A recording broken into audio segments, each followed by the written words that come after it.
Hello students, today I am explaining you the Pythagoras theorem, and this theorem is related to exercise 6.5 and exercise 6.3 I already explained you, and exercise 6.4 is not in our syllabus.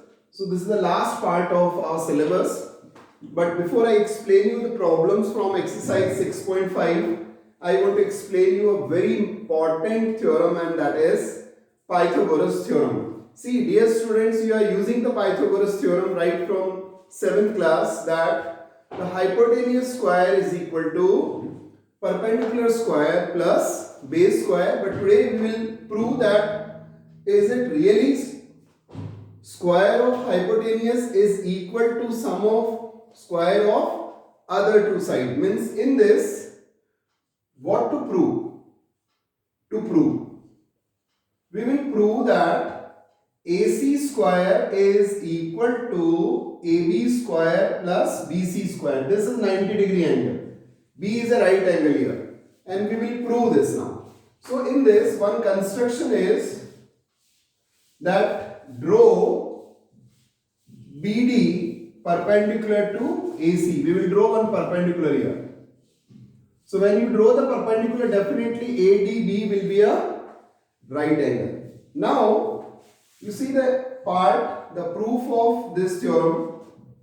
I am taking two triangles here. One is triangle ADB and triangle ABC. This is ADB and ABC. You see, by the criteria of similarity, this is angle A is common and angle ADB is equal to angle ABC. Why? Because each angle is 90 degree.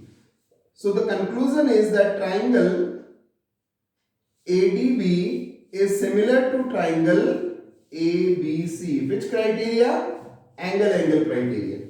So when they are similar, can we write AB upon AC is equal to AD upon AB.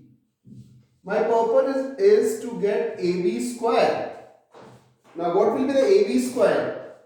It is AC dot AD. So that is the first part. This is the first important part. The second important part is in triangle ABC. Once more I am taking ABC, and the second triangle is BDC. Please see this, ABC and BDC. In this, angle C equals to angle C. It is a common angle, and angle ABC is equal to angle BDC. The reason is each angle is 90 degree. Please see this part.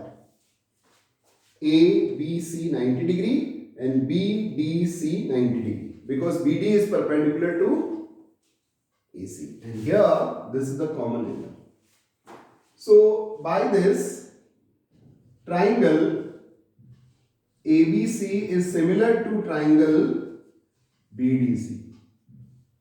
Now once they are similar, BC upon CD is equal to AC upon BC. So what is the BC square?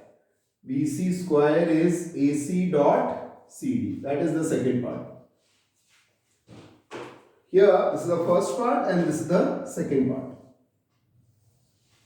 Now, on adding the first and second part, you see AB square, BC square. So if I add these two parts, that is on adding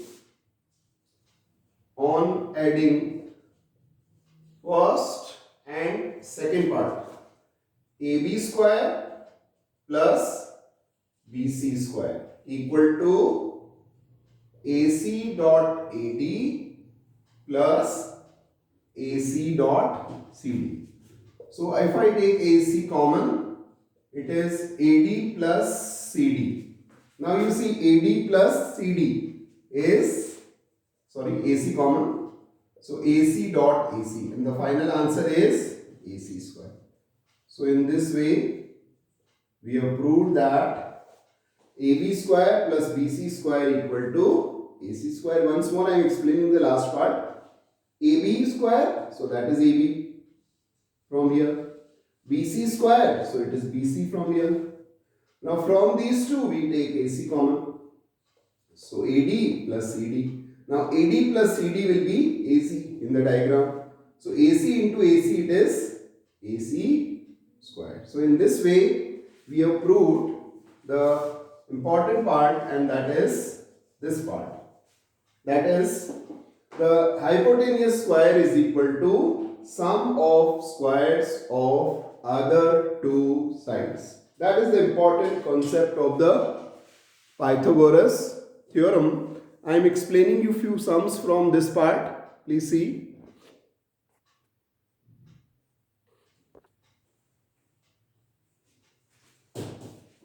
Yes, students. Now I am explaining you the few problems from exercise 6.5.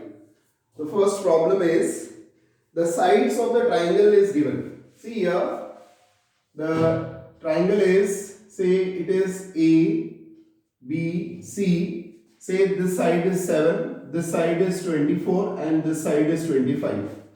And we have to examine that whether this triangle is right angle triangle or not. And if it is right angle triangle, which is the right angle and which is the hypotenuse. Now see, we know that the hypotenuse is the biggest side of the triangle. So if there is a possibility that it is a right angle triangle, then this must be the hypotenuse. So first we calculate 7 square plus 24 square. It is 49 plus 576. So the answer is 625. And on the other side, the square of 25 is also 625. So these two are equal. Therefore, AC square is equal to AB square plus BC square. Therefore, AC is hypotenuse. And which angle is 90 degree here? Here angle B is 90 degree. So that is the important contribution of the Pythagoras theorem, that if three sides are Pythagorean triplets, then the square of the biggest one is equal to the sum of squares of other two. See one more sum. In this, 3, 8 and 6, so possibility, say this is 3, 6 and this one is 8. Now we will calculate the square of 3 square plus 6 square. So it is 9 plus 36. So answer is 45. On the other end, the square of 8 is 64. So we say that 45 is not equal to 64. So these three are not the sides of a right angle triangle, because these two quantities are not equal. I am taking few more problems from first part. See, the sides are 50, 80 and 100. 50, 80 and 100. That is the third part. So if it is, then say this is 100, this is 50 and this is 80. Now the square of 50 ka square plus 80 ka square, it is 2500 and 6400. And here 100 ka square is 10,000. Now you can see clearly that these two are not equal. So when these two are not equal, then definitely these three sides are not the sides of a right angle triangle. Means they are not the Pythagorean triplets. I am taking one more example, one more problem, fourth part. The fourth part is 5, 12 and 13. So here, this time it is say 13, this is 5, this is 12. Definitely the square of 5 plus the square of 12. The sum of these two must be equal to the square of 13. So square of 13. Square of 13 is 169. Now square of 5, 25. 144. The total is 169. So these two are equal. So we can say that yes, it is a right. These are the sides of a right angle triangle, and here the angle B is 90 degree and the hypotenuse is 13 centimeter, and this 5, 12, 13 they represent the Pythagorean triplets. So in this way we can make use of the Pythagoras theorem to find whether these three sides are the sides of a right angle triangle or not. I hope it is clear to you that the Pythagoras theorem is an important parameter for the trigonometry that we will discuss in future now. Thank you.